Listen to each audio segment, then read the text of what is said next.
ಇವರೇ ಗುರು ರಾಮಲಿಂಗರು.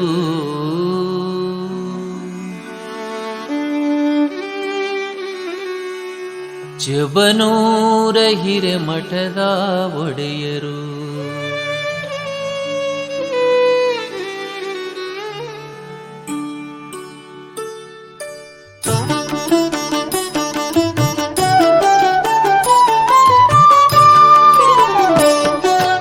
ಇವರೇ ಗುರು ರಾಮಲಿಂಗರು. ರಾಮಲಿಂಗರು ಚಬನೂರ ಹಿರೇಮಠದ ಒಡೆಯರು. ಮಠದ ಒಡೆಯರು. ಜಂಗಮರ ಮನೆತನದಿ ಜನ್ಮ ತಾಳಿ ಬಂದರು. ಸಂಗಮ್ಮ ತಾಯಿಯ ಸಂಜಾತರು.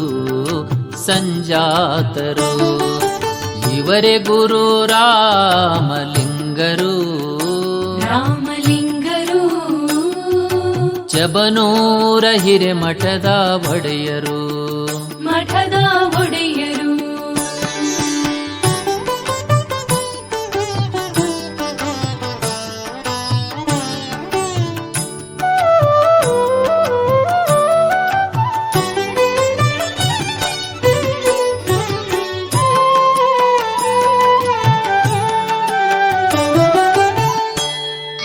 ತಾಯಿಯನ್ನೇ ದೇವರೆಂದು ತಿಳಿದರು.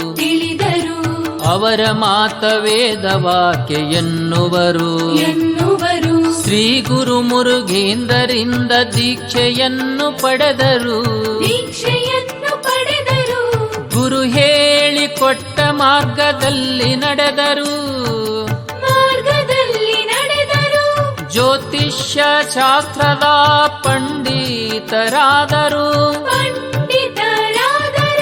ಪವಾಡಗಳ ಮಾಡುತ್ತಾ ಪ್ರಸಿದ್ಧಿಯ ಪಡೆದರು. ಇವರೇ ಗುರು ರಾಮಲಿಂಗರು.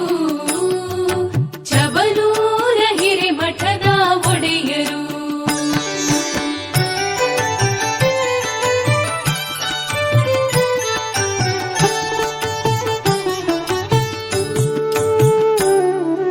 ಶಾಂತು ಅಫ್ಜಲ್ಪುರದ ಭಕ್ತನು.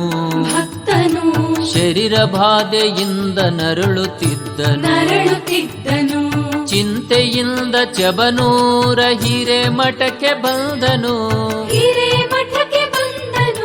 ಗುರುವಿನಲ್ಲಿ ತನ್ನ ನೋವ ಹೇಳಿಕೊಂಡನು.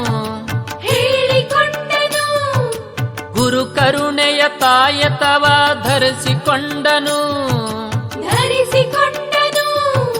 ಶರೀರ ಬಾಧೆಯಿಂದ ಮುಕ್ತಿ ಪಡೆದು ಧನ್ಯನಾದನು. ಇವರೇ ಗುರು ರಾಮಲಿಂಗರು. ಚಬನೂರ ಹಿರೇಮಠದ ಒಡೆಯರು.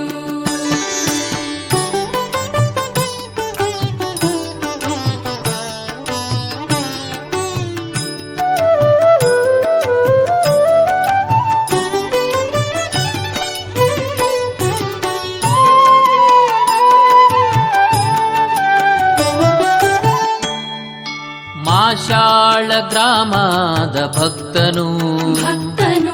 ನರರೋಗದಿಂದ ನರಳುತ್ತಿದ್ದನು. ವೈದ್ಯರಿಗೆ ತೋರಿಸಿದರು ವಾಸಿಯಾಗಲೇ ಇಲ್ಲ. ಚಬನೂರ ಹಿರೇಮಠಕ್ಕೆ ಸೋತು ಬಂದನು.